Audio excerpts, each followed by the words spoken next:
By far the most common question I'm getting this year is essentially, out of all these, the holy trinity, if you will, of home energy electrification, which do you go for first? Because they're all big installation costs and initial upfront costs are high, but do you do that, then that, then that, or any combination? Because as we did, a lot of people have to do this in stages. It's taken us nearly a decade to get all three in place. If you're doing it in stages, in what order should we go in?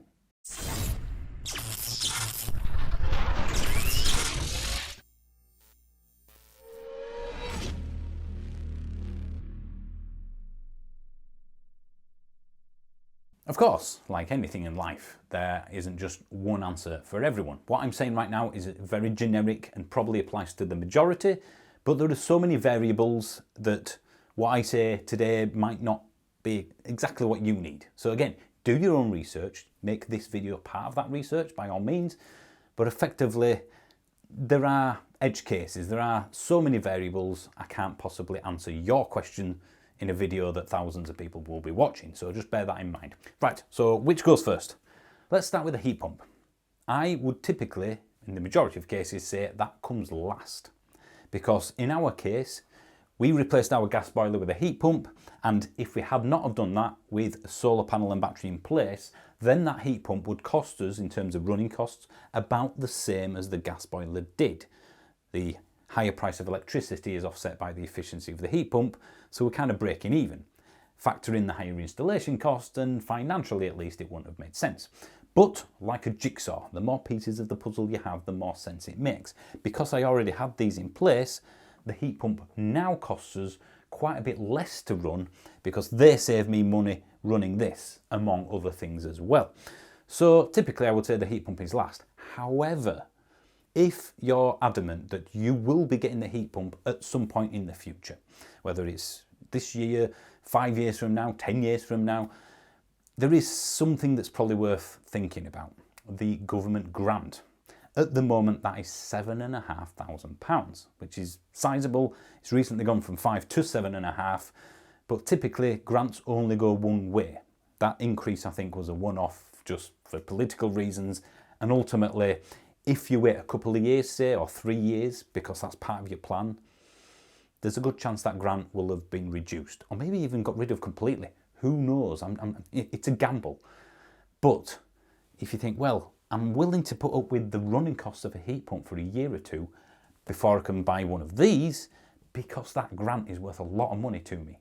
If you waited 3 years and the grant was at £2,500 then, you've lost £5,000 by waiting 2 or 3 years. That's the risk, that's the gamble, that's the thought process that you have to kind of put in place, really. So typically, this would be third, but just bear that in mind. So, which to go for first, solar or home battery system? Well, again, depending on the situation, I would probably go for the home battery now before solar, if you have to go for them separately. I mean, if you could go for them both together, it will save you installation costs, so therefore that's the best thing to go for, but again, big install costs. So if you had to go for one, battery first for me, with the significant caveat that you can only save money with those by themselves, as Harry has done recently, by having a time of day tariff. So the one I'm on, for example, which is Octopus Intelligent Tariff, that's 7.5p for 6 hours and just under 30p for the other 18 hours. So you've got off-peak and peak. So my battery, if I had no solar, or in winter when I virtually have no solar, it charges up at 7.5 pence and then powers the house for the rest of the day until it's cheap rate again and it comes out. Essentially, it replaces the sun, if you will. So the vast majority of my electricity costs come from a 7.5 pence rate rather than nearly 30. It's almost 3/4 less because of the home battery system. And that's every single day of the year. It's very predictable, it's pretty much guaranteed, but you need a time of day tariff, which means you need a smart meter. And for the one I just mentioned, you need an electric vehicle, a certain type of electric vehicle or home charger that supports intelligent. There's Octopus Go. You just need any EV for that one. But ultimately what I'm saying is, although there are a couple of tariffs out there just for batteries, the best ones for me are tied to owning an electric vehicle. If you have that in place, big if, but if you do, then I will go for the battery first. especially as now the VAT has been removed from batteries, so getting them installed with solar is no longer a thing that you have to do. It's made them a lot more competitive, should we say. So in this case, I would go for battery if you're on a time of day tariff. If you're not, then I would go for solar first. I suppose a flowchart might make sense. Ta-da! Here it is, the flowchart that I could probably have done at the start of the video and it made it a lot quicker, but there's a lot of things to explain and that's the nature of YouTube. So, heat pump. Are you planning on getting a heat pump in the next 4 or 5 years, for example? If the answer is yes, then get your heat calculations done and some proper quotes. Then, depending on those quotes, where do you go next? Well, for me, if you get a quote of £10,000, for an example, for a fully installed heat pump, minus the grant, so £2,500, I would go for the heat pump first.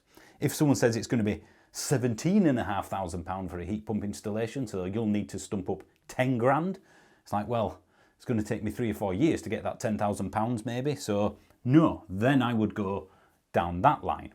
So again, it depends on what the heat calculations say and what the quote from that leads to, and how quickly you can save up, of course.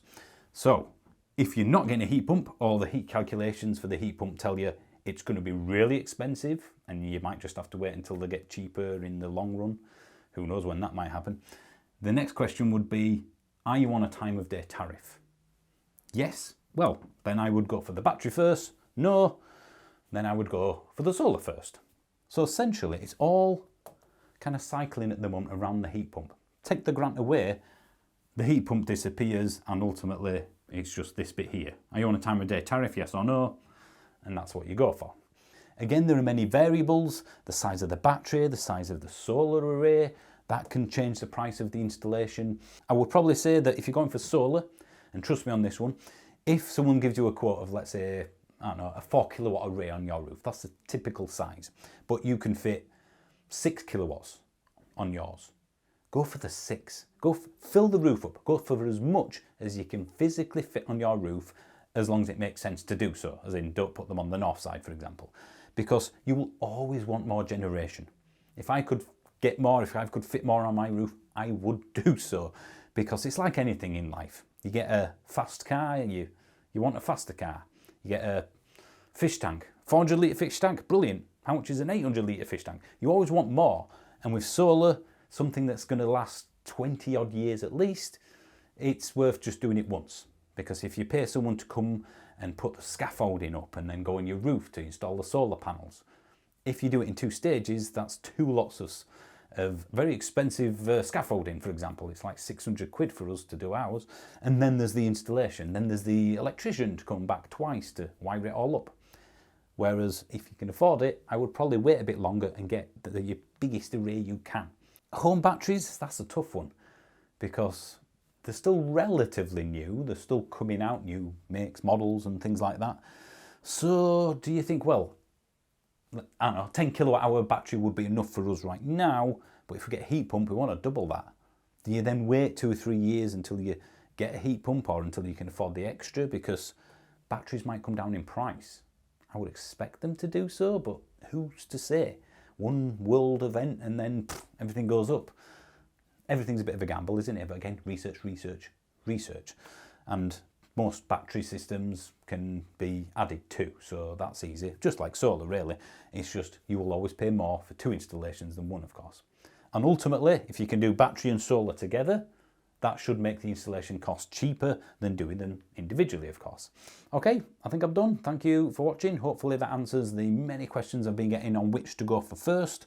The answer is it depends on this.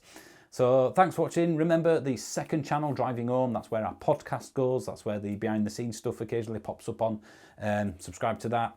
If you want to become a member on this channel, just click the join button next to the subscribe button, and that's 99p a month. And you can cancel at any time, and you get videos Sunday instead of Friday. I nearly forgot. So again, thanks for watching. I'll see you soon.